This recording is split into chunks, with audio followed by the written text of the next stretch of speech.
Bueno, a ver, ¿estamos?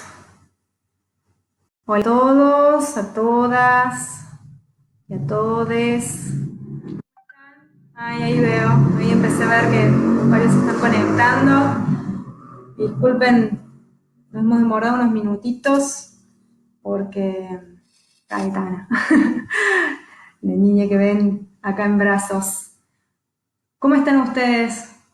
¿Cómo les está tratando la cuarentena?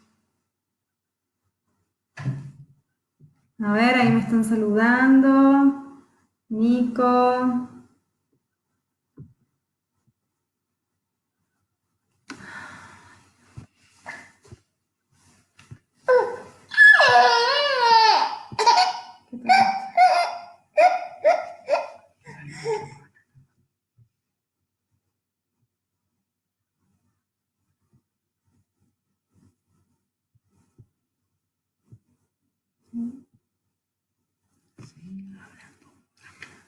Bueno, estamos por distintas vías, por Facebook y Instagram que hemos tenido ahí como una desconexión, pero ahí volvimos.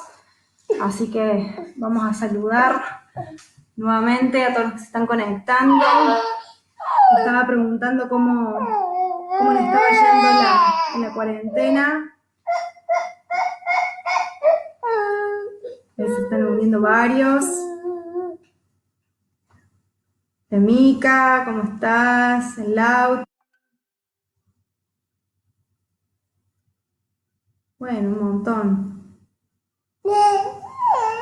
Está enojada la Caetana.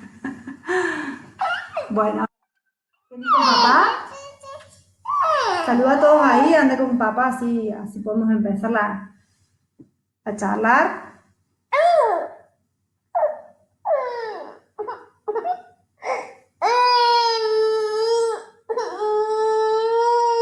Ay, dice pelado, agarra la bebé. Caetana pasión. Ahí va, anda con papá. ¿Vamos con papá? Vamos.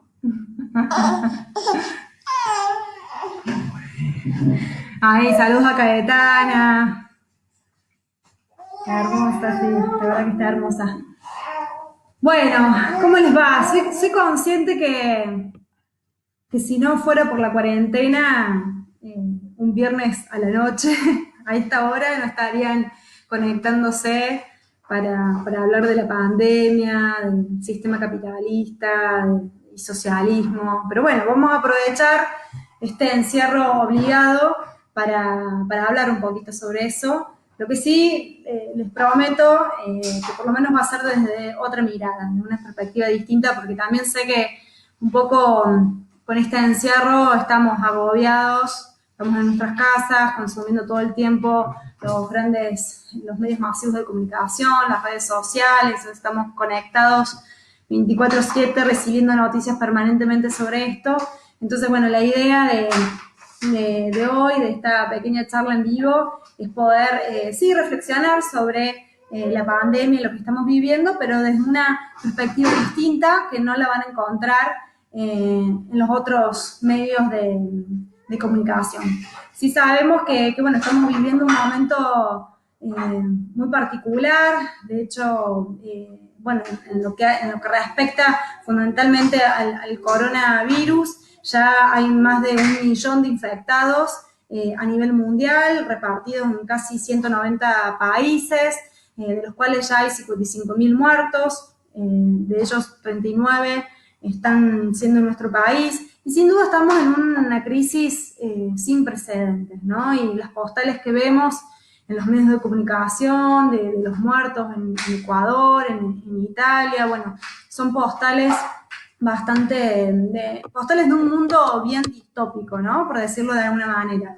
Pero si algo positivo tienen las distopías es que justamente nos permiten ver con mayor claridad y crudeza cosas que por ahí en otros momentos, o sea, que ya existen de antes, pero que en otros momentos pueden estar un poquito más solapadas. Entonces, Desde ese punto de vista, la verdad que creemos que es una oportunidad lo que estamos viviendo para que el conjunto de la sociedad pueda ver y reflexionar sobre las causas que trajeron a esta situación y poder entre todos cuestionar los aspectos centrales de este sistema en el cual estamos inmersos, y también es una oportunidad para quienes desde antes de la pandemia planteábamos la necesidad de cambios de fondo y que justamente en estos momentos tan críticos tenemos que encontrar las mejores formas de poder explicar nuestras propuestas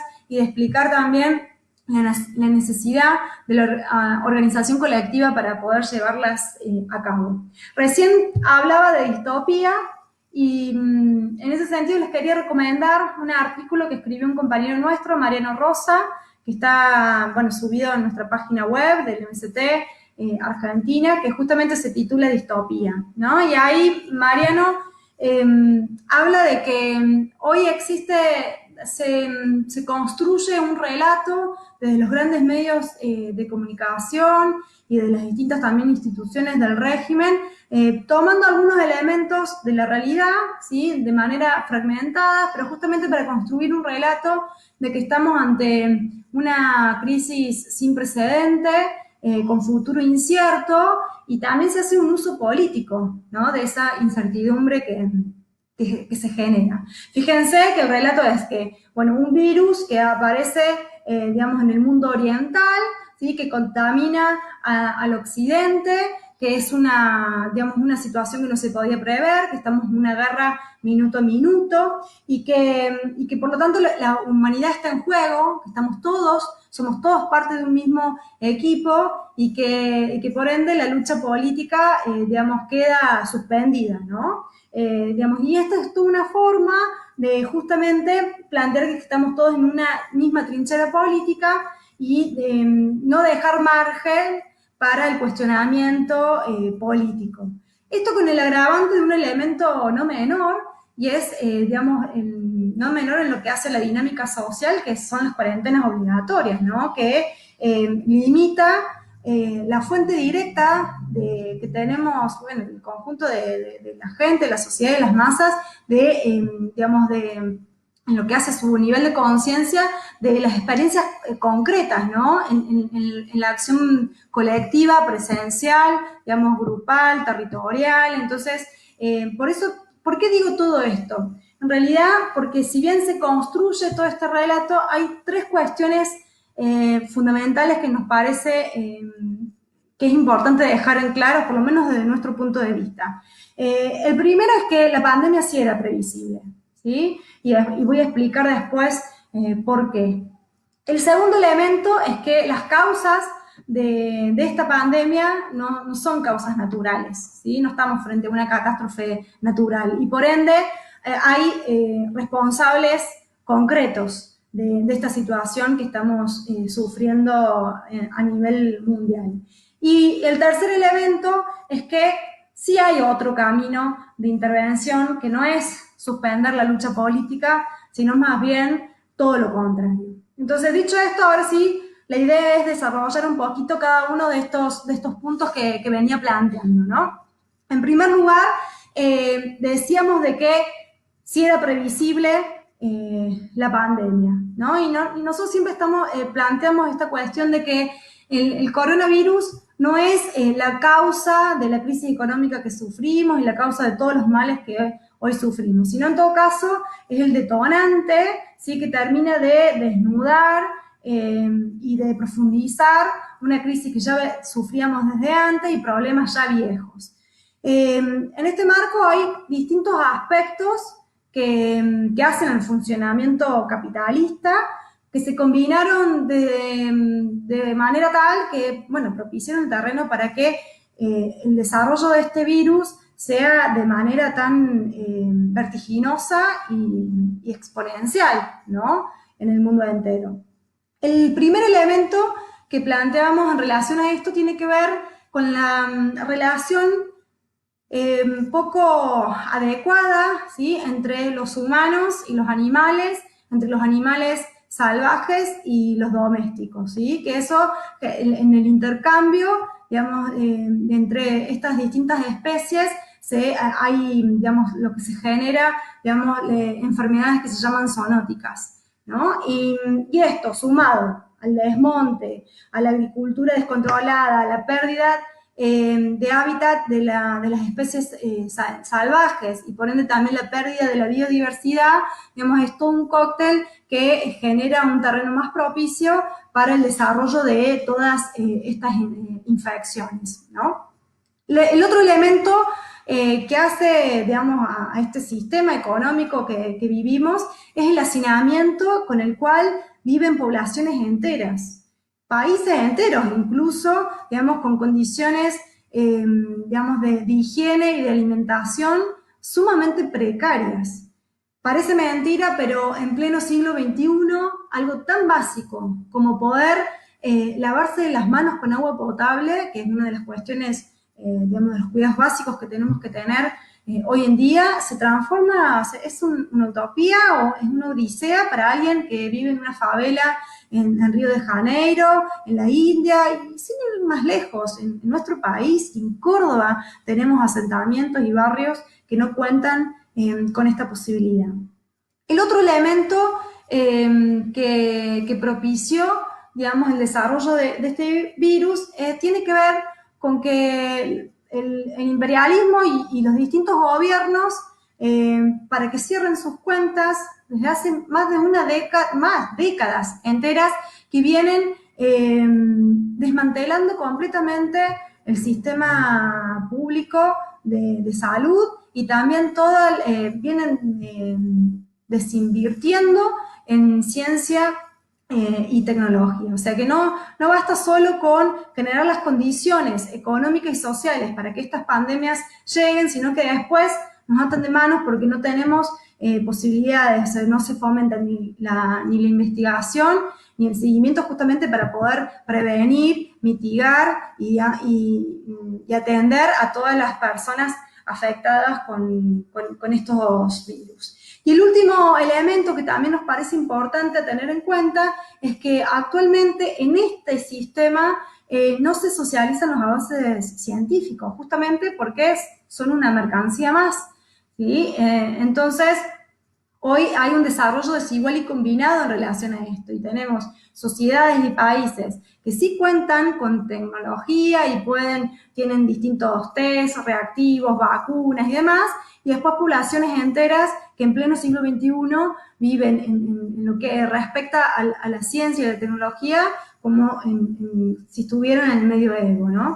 Entonces, todo esto cierra un círculo bastante macabro, ¿no? De este sistema capitalista que desprecia completamente la vida humana y que las ideas y que pone las ideas y los avances científicos como una mercancía más y que se rigen justamente por la ganancia de unos pocos. Por eso hoy, en el mundo que vivimos, se han vuelto a viejas plagas que se creían completamente superadas, ¿no? Como el sarampión, el cólera, la malaria, la tuberculosis, y se genera el terreno para que, bueno, haya nuevos virus como el que estamos viviendo hoy. Entonces, todo esto que vengo desarrollando nos lleva al segundo elemento que habíamos tirado al principio, que evidentemente ninguna de estas causas son naturales, que todas requirieron la acción del hombre y más precisamente de un grupo minoritario, ¿sí? Que vive a costa de las mayorías. Entonces hay responsables concretos. Hablamos de este 1% que vive a costa del 99% y ese 1% es la élite burguesa, digamos, a nivel, digamos, mundial, asociadas con justamente corporaciones extractivistas, financieras, contaminantes, que solamente se rigen por la necesidad de obtener ganancias, de producir a la medida de lo que ellos necesitan, despreciando completamente la salud y la vida humana. Y por supuesto, también son responsables los distintos gobiernos. ¿Sí? Y en esto también es importante ver que, más allá de los matices, digo, porque uno podría plantear que los gobiernos en Europa, bueno, tardaron mucho en poder tomar medidas concretas y por eso tienen la situación que tienen en España, en Italia. Tenemos los gobiernos completamente negacionistas y de derechas como Bolsonaro y Trump, que no solo, digamos, aún ya con toda la pandemia explotada en cada uno de sus países, toman medidas contrarias, digamos, al cuidado de la población. Entonces, frente a estos gobiernos, hay otros como el de Fernández en nuestro país que intentan diferenciarse y decir, bueno, nosotros, en cambio, sí cuidamos, ponemos por encima la salud de los ciudadanos, por encima de la economía. Y la verdad que si después nos ponemos a analizar punto por punto, vamos a ver que hay más similitudes que diferencias entre estos gobiernos. Y no solo pensando en la gestión de la crisis ahora en estas últimas semanas, sino fundamentalmente porque digamos, llegamos a esta situación porque durante décadas los gobiernos de distintos signos políticos han llevado a cabo reformas estructurales, ajustes, privatizaciones, que han llevado a que todos los sistemas públicos de salud estén completamente desmantelados, que no cuenten con el personal necesario, con la infraestructura necesaria, con los insumos necesarios, ¿sí? También lo que veníamos diciendo de la falta de inversión en ciencia y tecnología pública, y ni que hablar de la situación de los sectores populares, ¿no? Porque, bueno, en nuestro país la verdad que la pobreza viene creciendo en los últimos años y no solamente con el gobierno de Macri, sino también este gobierno vía la inflación, vía el ajuste previsional, las paritarias a la baja, o sea, bueno, permanentemente son todas políticas que justamente desprotegen aún más a los sectores más humildes, todo al servicio de pagar deudas millonarias a especuladores que se llevan la plata fuera del país. Entonces, dicho esto, llegamos al tercer elemento que habíamos tirado al principio, de que sí hay otro camino, ¿sí? Que es la participación en política, justamente, que va mucho más allá de esta cuestión de quedarnos en nuestras casas, ¿no? Porque en estas últimas semanas nos han hecho creer también que lo único que podíamos hacer es esto, quedarnos en nuestras casas, que es la forma de ser solidario, que es la forma de ayudar, pero y se ha construido todo un relato de unidad nacional desde las distintas instituciones del régimen. Y fíjense, esto yo también lo vivo en la legislatura acá en Córdoba, donde la UCR, por ejemplo, y los partidos del PRO permanentemente dicen, bueno, no es momento para criticar, no es momento para presentar proyectos, nosotros acompañamos. Entonces, claro, sin dudas, el oficialismo es a los únicos que invita al centro de operaciones donde se están diseñando las acciones, son los únicos que reciben en la legislatura, a las voces disidentes de la oposición quedamos afuera, ¿no? Porque justamente se ha creado este relato que tenemos que estar todos del mismo lado, que estamos todos en la misma trinchera y que por lo tanto no es momento de hacer política. Y nosotros creemos que es todo lo contrario, justamente porque la política es la herramienta que nosotros tenemos para transformar las cosas. Entonces, hoy más que nunca, tenemos que hacer la política los de abajo para que no le sigan haciendo los mismos de siempre y en contra nuestra, y ya vemos cómo es en contra nuestra que nos han llevado a esta situación. Y además porque hoy no están en juego un par de derechos, está en juego la propia vida de cada uno de nosotros. Entonces, ¿cómo no vamos a opinar? ¿Cómo no vamos a involucrarnos? ¿Cómo no vamos a exigir las medidas que hacen falta para cuidar nuestra salud y nuestra vida? Justamente, acá no basta, no se trata de ser comprensivos, sino justamente exigir lo que hace falta y que se cuestione esto de que las ganancias de unos pocos no pueden valer más que nuestra propia vida. Y es en esa dirección es que la izquierda, digamos en general, en nuestro partido, el MST, hacemos propuestas concretas para poder intervenir en esta crisis en particular, pero que también nos llevan a debates más profundos sobre los cambios que necesitamos socialmente, ¿no? Entonces, En ese marco nosotros hemos hecho un montón de propuestas que, como les decía, propuestas concretas, inmediatas, que tienen que ver con, por ejemplo, declarar la emergencia sanitaria, que empieza por invertir presupuesto específico, aumentar drásticamente el presupuesto en salud para las camas de unidades críticas que hacen falta, para los hospitales, para tener más insumos, para tener el personal necesario.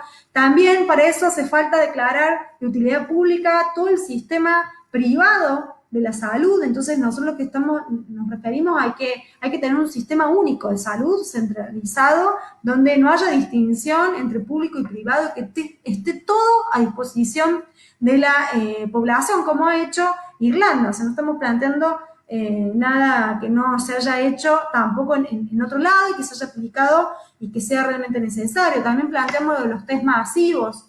Y esto lo decimos porque justamente está comprobado de que más del 80% de la población no presenta síntomas, entonces es importante empezar, por supuesto, con distintos sectores de la población. En primer lugar, el personal de la salud, que está en contacto directo en los distintos hospitales, entonces para poder asistir también con antelación a las personas infectadas y poder hacer un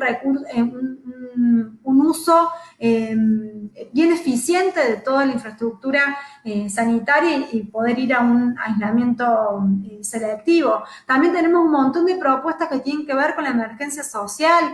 Hoy no solamente los sectores más humildes tienen problemas, sino hay todo un sector, digamos, de gente que trabaja en forma precaria, informal, que hoy tienen que elegir entre cuidar su salud o salir a la calle a buscar, digamos, la comida, ¿sí? Para su familia. Entonces, hace falta asistencia concreta para el pago de alquileres, para los servicios básicos. Hay que prohibir por ley los despidos y suspensiones, pero en forma retroactiva, porque en todas las últimas semanas se viene despidiendo y suspendiendo gente en todos lados, y por todas las causales, digo, porque la medida del gobierno de Fernández en esto también ha sido tardío y parcial. Y también otra de las cosas que planteamos es dejar de pagar la deuda externa. Y ustedes saben, porque nos han escuchado muchas veces, que esto no lo planteamos ahora, sino que lo venimos planteando desde hace muchísimo tiempo, porque se trata claramente de una deuda ilegal, fraudulenta, que en los últimos, solo por tomar en cuenta los últimos años, Macri lo hizo sin consultarle a nadie para beneficiar a sus amigos especuladores, y toda esa plata se ha ido fuera del país, no se ha utilizado para necesidades sociales. Entonces, si creíamos que antes no había que pagar, bueno, hoy más que nunca. No se puede creer que hace 3 días nomás, en medio de esta crisis sanitaria que tenemos, se haya pagado 250 millones de dólares a bonistas. O sea, es realmente algo que no se puede creer. Imagínense todo lo que se podría hacer con esa plata para los hospitales, para los reactivos y los test masivos que hacen falta, para el personal, bueno, un montón de cosas que podrían hacerse y que hoy fueron para unos especuladores, ¿no? Que están fuera del país. Y también otra de las cosas que planteamos es la necesaria democratización de los espacios, por ejemplo, en los comités de emergencia que tienen que existir, donde los protagonistas deberían ser los trabajadores de la salud, que son los que conocen a fondo la situación de cada uno de los hospitales. Y así como lo planteamos para la salud, también lo planteamos para la educación, lo planteamos para todas las áreas económicas y sociales. Digamos. Entonces, cada una de estas cosas que nosotros hemos planteado bien puntuales en relación a esta crisis también nos lleva a pensar cambios más de fondo, ¿no? De raíz que hacen a este sistema, porque en realidad, por supuesto, cada una de estas medidas tocan intereses y por eso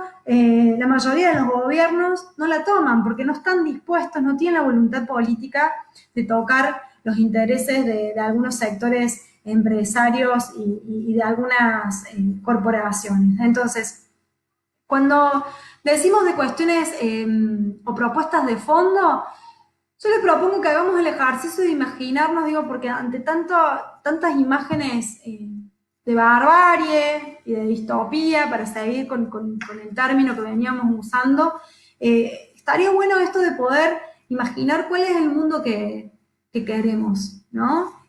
Sin límites y sin estructuras en relación a esto, porque evidentemente hace falta cambiar la matriz, ¿no? Y en ese sentido, los socialistas del MST nos imaginamos un mundo donde la economía no sea como es hoy, anárquica, que beneficia los intereses de unos pocos, que, digamos, se adecua a la ley de la selva, por decirlo de alguna manera, sino una economía se produzca en base a las necesidades de las mayorías y que se produzca en relación a eso y que se planifique en forma democrática qué producir, cuánto y de qué manera. Pensamos un mundo donde las relaciones sociales no sean como las actuales, donde hay una clase que explota y oprime a otra, sino relaciones sociales donde se considera el trabajo como un derecho social, que se reparte el trabajo necesario entre todas las fuerzas de trabajo existentes y donde la tecnología no se utilice para desechar a lo humano, ¿sí? y reemplazarlo simplemente, sino justamente para que aliviane la carga de la producción social y que podamos tener más tiempo libre para disfrutar como una cuestión emancipatoria. Planteamos la socialización de las tareas del cuidado y las domésticas, y en ese sentido que hoy recaen fundamentalmente sobre las mujeres, entonces hay todo un replanteamiento sobre la estructura patriarcal en la cual hoy vivimos. Nos imaginamos un mundo donde justamente la relación con la naturaleza no sea considerarla una góndola donde uno pasa, se sirve sin tener en cuenta ningún tipo de, digamos, de planificación y de impacto, que en la mayoría de las veces son impactos irreversibles, sino pensar toda una matriz productiva completamente diferente, con energías amigables con los ecosistemas, digamos, entonces, y por supuesto cuidando los bienes comunes. Nos imaginamos una política bien antiprivilegios, donde los que realmente se propongan para la función pública viva como vive la mayoría, que haya democracia real, con mayores instancias de participación directa del pueblo y de la gente en las tomas de decisiones más importantes. Nos imaginamos un mundo donde las relaciones internacionales sean justamente de colaboración y de solidaridad entre los pueblos para combatir y enfrentar las agresiones de las corporaciones imperialistas, pero sobre todo también para aunar todos los esfuerzos económicos, culturales, políticos en relación a estos pueblos. Bueno, esto es largo, la verdad, porque pensar un mundo socialista involucra un montón de cosas, pero estas son algunas de las cuestiones estratégicas que nos parecen importantes hoy ponerlas sobre la mesa. Por supuesto que eso requiere pensar sobre bases completamente nuevas, completamente libres y ecosocialistas. Creemos que ese es el desafío que se nos impone hoy con esta situación que estamos sufriendo. Bueno, hablé, no sé cuánto tiempo hablé, pero hoy hay un montón de conectados y veo también muchos comentarios. Si les parece, porque la idea era también dejar algunas cosas para las preguntas que me puedan hacer y distintas intervenciones. Yo estoy tomando agua, espero que algunos de ustedes estén, aunque sea, tomando alguna cervecita, algo más rico que el agua, pero estamos bien. A ver, vamos a ver cuál es la primera pregunta. Dice, hay algunos comentarios negativos en las redes sobre el rol de la izquierda, diciendo que siempre critican, que no suman. Bueno, sí, a ver, en relación a esto, por supuesto que siempre hay que diferenciar, porque hay personas que honestamente, fruto de todo el aparato montado de los medios de comunicación y de las instituciones de régimen que nos quieren convencer de que esto es lo que hay para nosotros, que no se puede exigir mucho más, entonces, fruto de eso, hay veces que les cuesta pensar y dicen que nuestras propuestas son inviables y bueno, habrá que tener, digamos, la paciencia suficiente para seguir explicando por qué no solamente son propuestas completamente posibles de realizar, sino que son las necesarias para hacer. Y después, por supuesto, hay todo un grupo de personas, en este caso afines al gobierno, a los que les falta completamente la autocrítica, son obtusos y que de alguna manera les duele, o sea, atacan a la izquierda justamente porque les duele lo que decimos, porque saben que tenemos razón en la mayoría de las críticas que hacemos, de las denuncias y también de las propuestas. Fíjense, yo recién decía de que nuestras propuestas son no solamente posibles, sino necesarias, ¿no? Lo del declarar de utilidad pública al sistema privado de la salud, yo les mencionaba antes, se hizo en Irlanda. Y acá el gobierno amagó con hacerlo, y después, por supuesto, reculó en chancleta, porque todos los empresarios del sector privado de la salud, bueno, obviamente que pusieron el grito en el cielo, y bueno, y ahí demostraron, por un lado, de que no están dispuestos a tocar esos intereses, a pesar de la situación que estamos viviendo, pero por otro lado, también demuestra que tenemos razón, que saben qué es lo que hay que hacer, que hay que avanzar para ese lado.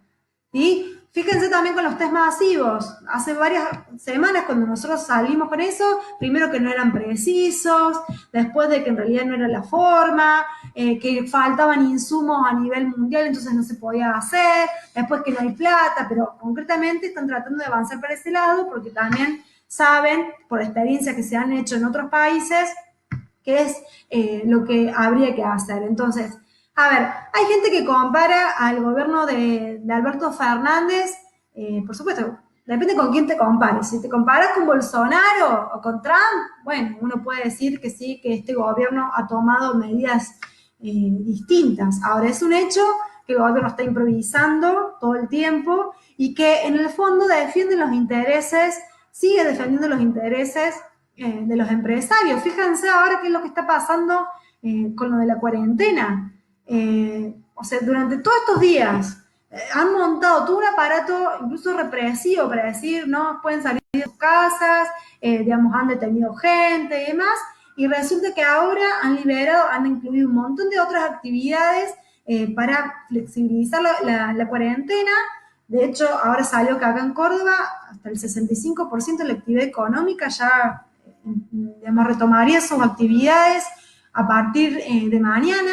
Y todo esto no se explica por qué se está haciendo, sí, incluso por lo que ellos mismos dicen, el pico del contagio de los infectados va a llegar a fines de abril y de mayo. Entonces, ¿por qué liberan todas esas actividades? ¿Qué necesidades hay, por ejemplo, hoy de dejarle a las mineras que sigan produciendo en este marco? Entonces, eso por un lado. También lo que pasó hoy con las colas de los pobres jubilados para cobrar sus jubilaciones, después de todo el esfuerzo que se está haciendo durante estos días de aislamiento, y tener que escuchar al titular de la ANSES, a Banoli, decir, bueno, lo que pasó es responsabilidad de todo. ¿Cómo es responsabilidad de todo? No, es responsabilidad del gobierno, que tendría que haber planificado de otra manera para que lo poco, las miserables jubilaciones que ya cobran los jubilados les llegue en tiempo y forma sin tener que moverse de la manera en la que pasó hoy, de exponer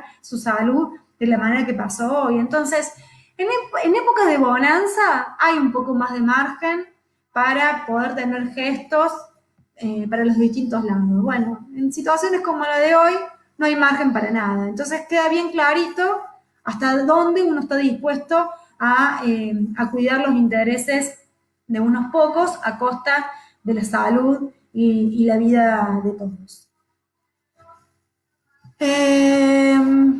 Bueno, a ver, otra pregunta, esperen porque hay varias.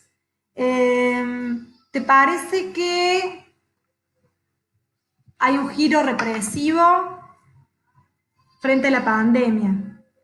Bueno, sí, sin dudas, con la excusa de la crisis sanitaria y digamos, de la aplicación de las cuarentenas obligatorias, hay un giro autoritario y represivo a escala global, no solamente en nuestro país, digo, hay estados de sitio, toque de queda, digamos, la prohibición de circular, de manifestarse, y todo esto crea, digamos, un terreno más propicio para digamos, la violencia institucional y la violación de derechos humanos. Y esto no es algo que lo diga yo, porque todos hemos visto los videos que andan circulando, de esos gendarmes que hacían andar en cuclillas a los pibes en los barrios, o ese policía que en Belleville disparó por la espalda a otro pibe, digamos, hay muchísimos casos de abuso policial en este sentido, y yo creo que tenemos que estar muy atentos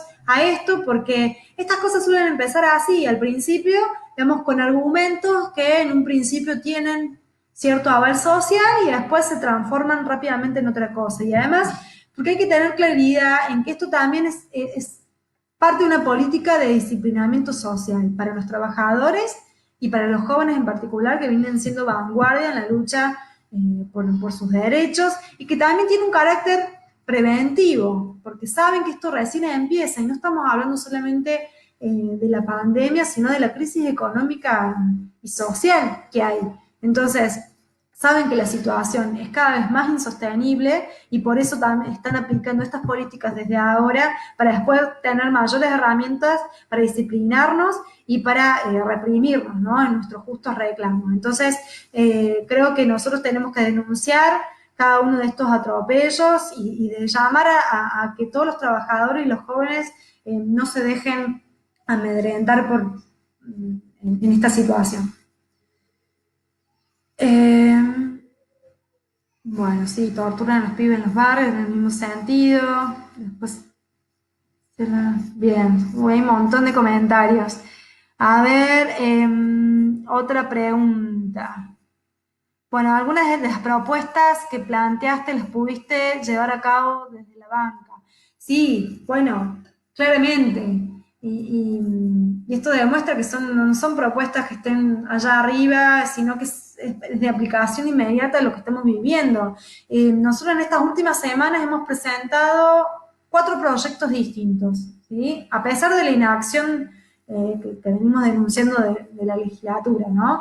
Pero nosotros hemos presentado los proyectos y estamos trabajando, no solamente estamos exigiendo que se discutan dentro del recinto, sino que también estamos dando el debate en la opinión pública sobre lo que hace falta. El primer proyecto fue de emergencia sanitaria, incluyendo varios de los puntos que desarrollé antes, el aumento del 20% del presupuesto en salud, el aumento de las camas críticas, digamos, todo el declarar de utilidad pública, tanto los insumos como todo el sistema, digamos, de salud privada. Después hemos presentado un proyecto para que se declare de recurso humano crítico al personal de la salud, y esto también es fundamental, digo, porque estamos en un país donde para los profesionales de la salud hay aplausos, solo aplausos, pero se van millones para los especuladores. Entonces, en ese marco es importante que ya venían trabajando en condiciones completamente deplorables, que ahora poder reconocerlos no solamente socialmente, sino económicamente a todas estas personas que están exponiendo directamente su salud. Después presentamos todo un proyecto integral de emergencia social que justamente tenía la asistencia en relación al pago de alquileres, a los servicios básicos, un salario mínimo para las personas que tienen trabajo informal y que no están pudiendo trabajar en estas semanas, y también para los jubilados que vienen cobrando la mínima, la prohibición de los despidos y suspensiones, la aplicación efectiva de la ley de abastecimiento en nuestra provincia. Y después también presentamos un proyecto, a propósito, que es una propuesta histórica nuestra, que también lo habíamos presentado antes, pero a propósito de que Schiaretti ahora se quiere lavar la cara y tira esto del recorte del 30% a los funcionarios públicos, que en realidad también hay que tener mucho ojo, porque todavía no hay precisiones, pero parece que van a aprovechar la volteada para meter a trabajadores en este recorte. Y nosotros lo que planteamos es que en realidad es una medida del 30% de los funcionarios públicos, es una medida que es demagógica, porque es coyuntural y que se queda corta. Nosotros siempre planteamos que todos los legisladores, los funcionarios públicos tienen que cobrar como una directora de escuela, que tienen que mandar a sus hijos a la escuela pública, que se tienen que atender en los hospitales públicos, que fíjense cómo cambiaría la situación, ¿no? Hoy con lo que estamos viviendo, si todo esto, estos funcionarios que siempre levantaron la mano para vaciar los presupuestos en salud, hubieran tenido otra política en los últimos años, ¿no? Entonces, bueno, estas son algunas de las propuestas que hemos tirado en las últimas semanas.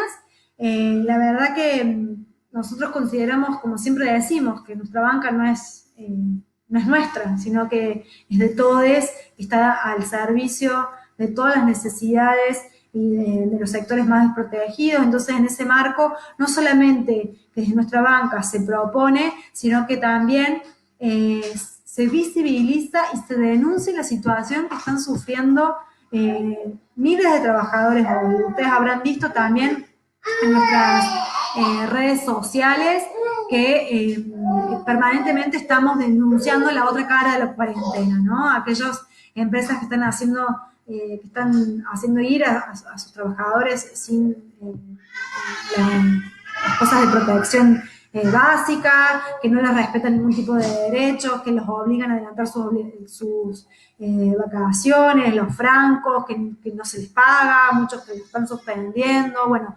permanentemente estamos visibilizando cada una de esas cosas. A ver, acá también porque me están llegando tantas cosas. Otra de las cuestiones... Uy, es que hay mucho. Bueno, ¿qué más? ¿Te parece que la pandemia abre un nuevo momento a nivel mundial? ¿Lo ves favorable para iniciar cambios de fondo? Bueno, sí, sin dudas. Fíjense que hace unos días fue tendencia el hashtag el capitalismo es el virus, ¿no? Y la verdad que no nos sorprende que eso haya pasado porque es una de las tantas formas en las cuales se empieza a expresar este malestar que cada vez sufren más personas y que se dan cuenta, digamos, ¿no? Que este sistema capitalista nos está llevando al desastre ambiental, al desastre sanitario, al desastre económico y social. Entonces, en ese marco, nosotros hoy, por ejemplo, estamos viviendo una depresión económica muy fuerte, similar o incluso mayor a la que se vivió en su momento en 1929. Y a diferencia de la crisis del 2008, hoy no solamente tenemos una burbuja financiera tremenda, sino que se está combinando con una crisis sanitaria inédita, ¿sí? Entonces, nosotros creemos que esto va a ser un cóctel bastante explosivo. Y en ese sentido, la teoría marxista justamente plantea de que con los conflictos militares o con las crisis económicas profundas y violentas, lo que suele suceder es que se exacerba la lucha de clases, digamos, a partir de que cada vez miles de personas experimentan en carne propia el sufrimiento, digamos, acumulan, digamos, toda esa experiencia y es lo que les permite hacer un salto en la conciencia y de poder, digamos, plantearse, bueno, otras salidas, ¿no?, a la situación que están viviendo. Entonces, en ese marco, nosotros es imposible saber hoy o predecir con tanta precisión cuáles van a ser todas las consecuencias de esta crisis que se está viviendo. Pero fíjense que, digamos, el imperialismo yanqui, el debilitamiento del imperialismo yanqui ha pegado un nuevo salto y eso seguramente va a profundizar la disputa con China, digamos, que también está en una crisis porque justamente fue, digamos, protagonista del comienzo de esta epidemia y que frente a esta situación el G7, el G20, por ejemplo, brillan por su ausencia.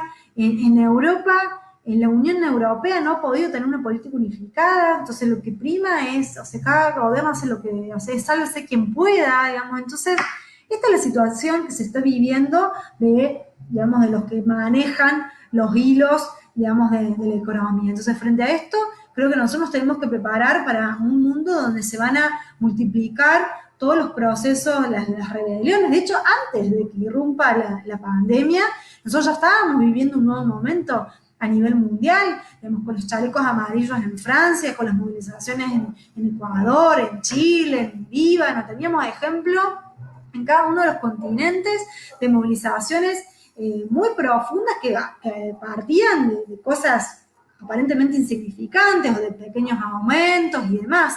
Entonces, así estábamos antes de la epidemia y nosotros creemos que si bien ahora, por supuesto, el tema de la cuarentena obligatoria está complicando y obstaculiza, digamos, la acción colectiva y masiva en las calles, pero nosotros creemos que como justamente esto recién empieza y se está profundizando toda la cuestión económica y social, va a haber movilizaciones y reacciones de todos estos sectores que van a defender su vida, que van a defender los recursos que estén a su alcance y van a cuestionar en relación a todo esto. Esto no significa, ojo, que no haya, digo, vamos a ir a un proceso de mayor polarización social y por supuesto que va a haber elementos también contrarrestantes, por decirlo de alguna manera, digamos, también algunos sectores de la derecha que se van a exacerbar, digamos, nosotros no somos facilistas en relación a eso, va a haber una disputa tremenda. Ahora, creo que justamente, digamos, este proceso de movilización que ya existe, que además uno si se pone a analizar desde en materia ambiental, en la cuestión feminista, o sea, se viene avanzando en muchos aspectos, ¿no? Entonces creo que todo esto va a significar un salto en la conciencia y que va a plantear más tarde, más temprano que tarde, digamos, la necesidad de otro sistema. Entonces, frente a esto, lo fundamental y lo indispensable es que nos organicemos y por eso se vuelve tan importante la construcción de partidos revolucionarios, no solamente en cada uno de los países, sino también que haya una organización a nivel mundial que los articule, que los nuclee. Y bueno, en ese sentido nosotros estamos trabajando. Hace unos meses hemos fundado la LIS, la Liga Internacional Socialista, y la verdad que estamos muy contentos porque justamente la situación es de tanta convulsión social, que hay oportunidades en todos lados y se están dando saltos impresionantes. O sea, rápidamente la LIS está teniendo la adhesión de partidos, de organizaciones y de grupos de distintos, de todos los continentes del mundo y creemos que eso es algo muy auspicioso. Creemos que justamente ese es el camino, si no queremos que la barbarie se vuelva irreversible, que tenemos que involucrarnos en política, como decía al principio, en contramano de lo que nos quieren instalar en estos días. Tenemos que participar en política y que nos tenemos que, digamos, organizar colectivamente, que esa es la única salida. Y el servicio de eso está, como les decía recién, el MST, la LIS, y por eso también los invitamos a todos, tanto en tiempo de cuarentena como cuando esta cuarentena pase y que nos podamos juntar en forma presencial, de que nos organicemos. Y bueno, chiques, ya hablé un montón, así que no sé, que se me pasaron porque pasan muchos comentarios en el medio, así que probablemente algunos han quedado, seguramente han quedado muchos sin responder ahora, pero después los vamos a responder porque también no solamente estamos en Instagram, sino en Facebook, así que vamos a responder las preguntas, si nos mandan por mensajes privados y lo vamos a hacer. Y el próximo miércoles vamos a hacer, porque nos gustó esto, así que vamos a hacer otro vivo a las 21:30, así que los espero. Espero que en esa oportunidad también tenga alguna cervecita para poder compartir y brindar a la distancia. Abrazo.